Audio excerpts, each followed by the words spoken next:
If you've ever hired a photographer to take your family photos, or maybe you yourself wanted to take photos of your kids, you've probably run into this issue.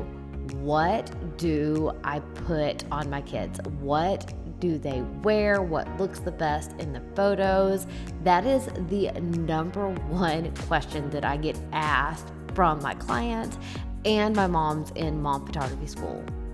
How to dress your kids for a photo session. Well, today that's exactly what I'm going to be going into. If we haven't met yet, hi, I'm Kayla Brent. I am a motherhood photographer and founder of Mom Photography School, where I teach moms to capture everyday memories of their kids well. And that kind of starts with getting them dressed and how to get them dressed for a photo that looks really, really good.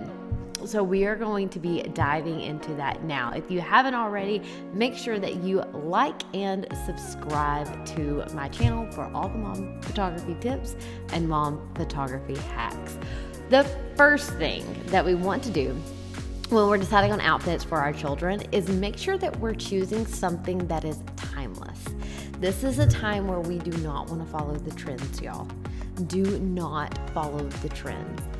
If you go back to the 80s and you can remember the photos of the big hair and those shirts that had they were all bedazzled and had the glitter glue on them, we don't want to do that. So let's choose something that is very basic and very timeless. I always go back to Polo Ralph Lauren stuff for my boys, smocking, the traditional timeless stuff when they're babies, those kinds of things. The next thing is you want to put them in solid colors. Solid colors photograph way better than things that are busy and has a lot going on. And what a solid color does is it brings attention more to the person and not to their clothes. If you have something that's really busy and a lot going on, that is what draws our attention to. Our eye goes immediately to that pattern. So we want to avoid that. So solid colors or minimum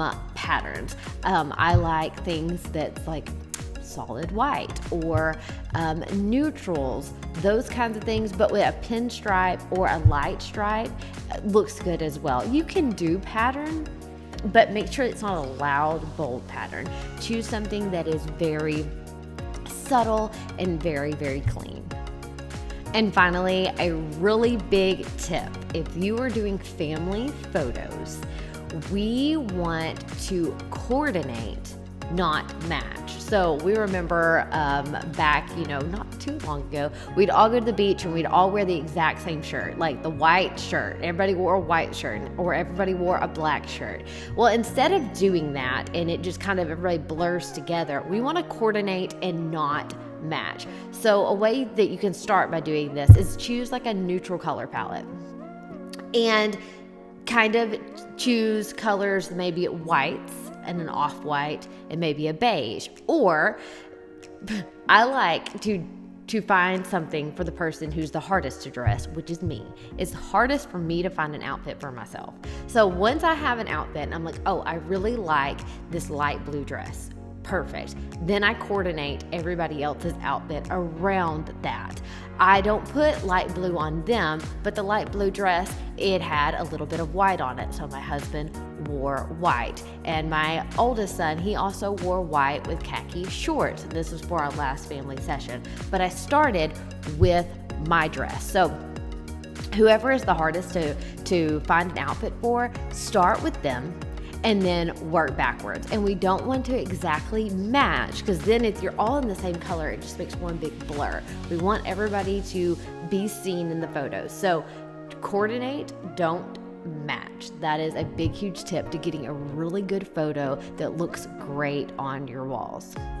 I hope that these tips will help you next time that you are having your photos made, or maybe you are taking pictures of your own children. And if you need any help with that, you can always check me out in Mom Photography School or follow along right here on YouTube. Make sure you like and subscribe this video, and I will see you next time, friends.